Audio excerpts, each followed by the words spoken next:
Hello everyone, this is Jasbir here. दोस्तों, बहुत ज़बरदस्त टॉपिक है और मैं बिल्कुल नहीं चाहूँगा कि आप इस वीडियो को कंप्लीट ना देखो बिकॉज ये टॉपिक बहुत इंटरेस्टिंग होने वाला है। टॉपिक ये है कि एक लास्ट रेजोल्यूशन होता है, एक हथकंडा होता है हर जिम जाने वाले के पास, और वो हथकंडा होता है स्टेरॉइड्स। सब लोग सोचते हैं कि यार अगर मेरे सप्लीमेंट्स काम नहीं करेंगे, अगर सब कुछ मेरा साथ छोड़ देगा तो मैं स्टेरॉइड ले लूँगा, बस उससे मेरी बॉडी डेफिनेटली बन जाएगी। और अगर मेरे जैसा बंदा आके कहता है कि ये आपकी सबसे बड़ी भूल है, ये सबसे बड़ी गलती है कि आप सोच रहे हो कि स्टेरॉइड्स आपका कुछ कर देंगे, तो दिल टूट जाएगा आपका। तो वही दिल तोड़ने के लिए मैं आया हूँ। और स्टेरॉइड्स काम नहीं करते हैं। क्यों नहीं करते हैं, क्या रीज़न है, वो आपको मैं पॉइंट टू पॉइंट बताता हूँ। सबसे पहली चीज़ होती है कि अगर स्टेरॉइड्स इतने दमदार होते, अगर स्टेरॉइड्स इतने कमाल के होते, तो लोग डाइट क्यों खाते, तो लोग सप्लीमेंट्स क्यों लेते। स्टेरॉइड्स के बावजूद लोग अपनी डाइट पे बहुत फोकस करते हैं, बहुत ज़्यादा सप्लीमेंटेशन पे ध्यान देते हैं और बहुत बेहतरीन वर्कआउट्स करते हैं। स्पेशली अगर आप उठा के देखोगे किसी प्रो बॉडी बिल्डर को, तो आपको वो जिम में अपना खून पसीना बहाते हुए नज़र आएंगे, जोर लगाते हुए नज़र आएंगे, बहुत ज़्यादा वेट डालकर एक्सरसाइज लगाते हुए नज़र आएंगे, और उसमें भी उनके जो रेपिटेशंस होते हैं वो उनके 12, 15, 20 रेपिटेशंस वो लगाते हुए नज़र आएंगे। अगर आप बहुत ज़्यादा कामयाब जो ऑनलाइन कोच हैं, आप उनको देखोगे तो वो आपको हमेशा यही बात करते हुए मिलेंगे कि आप ड्रॉप सेट लगा लो, आप सुपर सेट लगा लो। अगर आप इंटरनेशनल कोच को देखोगे कि वो एक प्रोफेशनल बॉडी बिल्डर को पकड़ते हैं और उनको वो एक सेट के बाद दूसरा सेट, एक एक्सरसाइज के बाद दूसरी एक्सरसाइज, बिना किसी ब्रेक के बैक टू बैक वो लगवा रहे हैं। तो क्या मतलब है इसका, तो उनके पास तो स्टेरॉइड्स हैं, उनके पास तो जेनेटिक्स भी अच्छे हैं और वो ऑलरेडी किसी मुकाम पर पहुंच चुके हैं। तो अब क्या करना चाहते हैं वो, अब क्या बना लेना चाहते हैं। सो यहाँ से हमें ये समझ में आता है कि यार कहीं ना कहीं पे वर्कआउट की अहमियत तो है और कहीं ना कहीं हमें हैवी ही लगाना पड़ेगा, बिकॉज जिसके पास अच्छे जेनेटिक्स हैं, जिसके पास स्टेरॉइड है, जिसके पास सप्लीमेंट है, जिसके पास डाइट है, वो भी जिम में क्या कर रहा है, हैवी वर्कआउट लगा रहा है। और हैवी वर्कआउट के साथ साथ वो बहुत ज़्यादा रेप्स निकालने की कोशिश कर रहा है। ऐसा नहीं है कि वो 6 रैप लगा के बैठ जाता है, वो 10, 12, 15, 20 तक जाने की कोशिश करता है। इवन समटाइम्स 20 के बाद भी वो अपने स्पॉटर को बोलता है कि भैया मेरे से 2 या 3 रेपिटेशंस आप और लगवा दो। तो यहाँ से समझ में आता है कि स्टेरॉइड्स तो यार कुछ काम करते ही नहीं हैं। स्टेरॉइड्स बहुत हल्का सा एक पुश देते हैं, एक हेल्प करते, एक सपोर्ट करते हैं। लेकिन ऐसा नहीं है कि अगर आप उठो किसी दिन सुबह, आपने स्टेरॉइड्स लगाए, इंजेक्टेबल्स लगा लिए और आप बूम हल्क बन गए, वो पॉसिबल नहीं है। तो स्टेरॉइड्स काम कब करेंगे, स्टेरॉइड्स काम तब करेंगे जब आपने अपनी नेचुरल पोटेंशियल को टच कर लिया है। फॉर एग्जांपल, आपने नेचुरली जिम के अंदर जाके एक्सरसाइज लगाई, अपनी डाइट को बहुत बेहतरीन बनाया और बहुत अच्छे से आप अपनी डाइट फॉलो कर रहे हो, बहुत अच्छे से आप अपना वर्कआउट फॉलो कर रहे हो और उसमें आप डे बाय डे इम्प्रूव कर रहे हो। ऐसा करते करते 1 साल निकल गया और आपकी बॉडी बहुत अच्छे से बिल्टअप हो गई है, बहुत अच्छा इम्प्रूव कर चुकी है। फिर आपने नेचुरली टेस्टोस्टेरोन कैसे बूस्ट करते हैं उन चीज़ों के ऊपर काम करना शुरू कर दिया।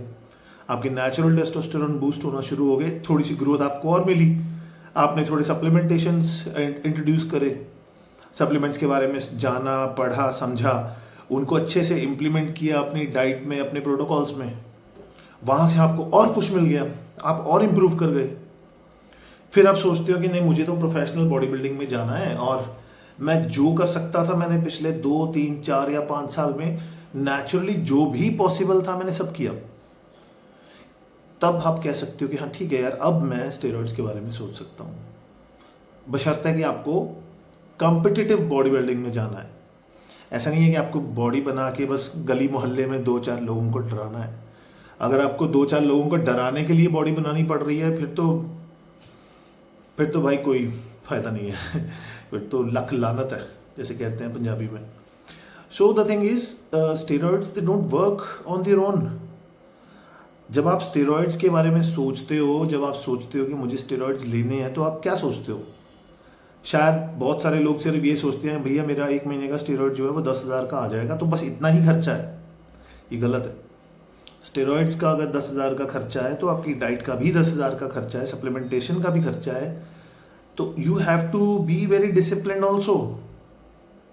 उन सभी चीज़ों को अच्छी तरह से अपने दिन भर के स्केड्यूल में लागू करना भी एक बहुत ज़्यादा डेडिकेटेड चीज़ है। और उसको सबसे पहले सीखना है आपको। सबसे पहले आपको डिसिप्लिन सीखना है, जिम रेगुलर जाना है, आपको अपनी डाइट को सही से फॉलो करना है, आपके मैक्रोस को अच्छी तरह अंडरस्टैंड करना है, फिर सप्लीमेंटेशन ऐड करना है और प्रोग्रेसिवली ग्रो करना है। धीरे धीरे वेट को बढ़ाते चले जाना है। आज 70 किलो के साथ आप 6 रैप लगा रहे हो, 70 किलो के साथ जब 15 रैप लग जाएंगे तब 70 किलो को 80 किलो कर देना। This is how you grow. ऐसा नहीं कि आज 70 किलो के 6 रैप लगाए, कल 80 किलो के 6 रैप लगा रहे हो, जिसमें से 3 रैप आपका स्पोर्टर लगा रहा है, आपका तो जोर ही नहीं लग रहा उसमें। वो गलत है। आपको अपना मैक्स एफर्ट लगाना है हर बार जब आप जिम में जाते हो।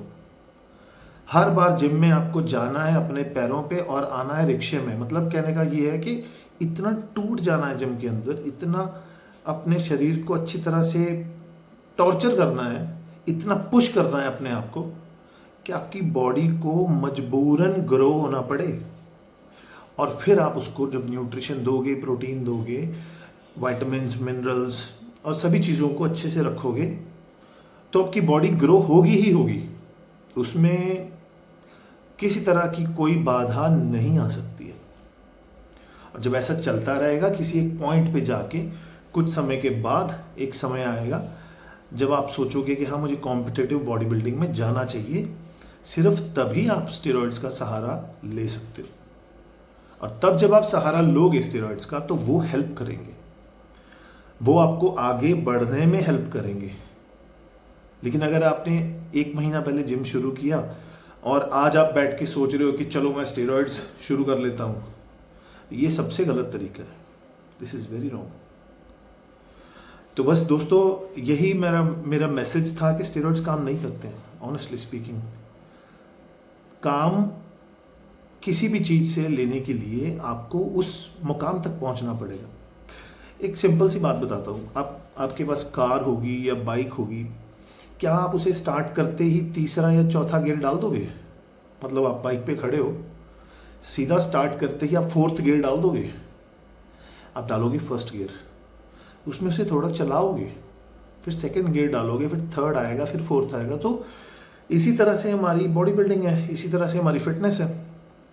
आप जब स्टार्ट करते हो, आप जैसे हो वैसे आप जिम जाना शुरू कर दो, फिर आप अपने न्यूट्रिशन को पॉइंट पे लेके आओ, अपनी डाइट को पॉइंट पे लेके आओ, फिर आप अपने सप्लीमेंट्स को इंट्रोड्यूस करो, फिर देखो और कहाँ पे कमी आ रही है, कैसे मैं इंप्रूव कर सकता हूँ। फिर हो सकता है टेस्टोस्टेरोन्स को बूस्ट अप करने के लिए नेचुरली कुछ चीज़ों को आप इंट्रोड्यूस करोगे और आप हमेशा जोर मारते रहोगे, बॉडी को पुश करते रहोगे। और फिर कहीं पे आती है ज़रूरत जहाँ पे नाइट्रो बूस्ट लगाना पड़ता है। हम देखते हैं ना मूवीज़ में कि वो बटन दबाया और गाड़ी एकदम ऐसे जेट प्लेन बन जाती है। तो वो जो नाइट्रो बूस्ट है ना, वो लास्ट रेजोल्यूशन है, वो आखिरी रास्ता है, वो आखिरी पॉइंट पर ही आप उसे दबा सकते हो, 1st गियर में नहीं दबा सकते। तो इसी अच्छे विचार के साथ आज की वीडियो को मैं यहीं पे समाप्त करता हूँ। उम्मीद करता हूँ कुछ ना कुछ आपको सीखने को मिला होगा। अगर अच्छा लगा, सच में कुछ सीखने को मिला, तो लाइक ज़रूर दबा दीजिए और अपने दोस्तों के साथ, अपने फैमिली मेम्बर्स के साथ वीडियो को शेयर कीजिए। यार सब्सक्राइब ज़रूर कीजिए। यार मेरे बहुत कम सब्सक्राइबर्स हैं और मुझे थोड़ी शर्म आती है कि मैं जब कहता हूँ कि subscribe to my channel, but अब और क्या रास्ता है मेरे पास, है ना, कहना ही पड़ेगा, क्योंकि बिना कहे तो आप लोग मानते नहीं हो। तो सब्सक्राइब करवाइए मेरे चैनल को, खुद भी कीजिए और उसे भी करवाइए। वीडियो को लाइक ज़रूर कीजिए। और अगर आपका कोई सवाल है तो बिल्कुल जैसा मैं बेशर्म हूँ वैसे ही आप बेशर्म हो जाइए और कमेंट बॉक्स में डाल दीजिए। And I really love to give replies. तो आपका सवाल होगा, डाउट होगा, कमेंट ज़रूर कीजिए। Thank you so much.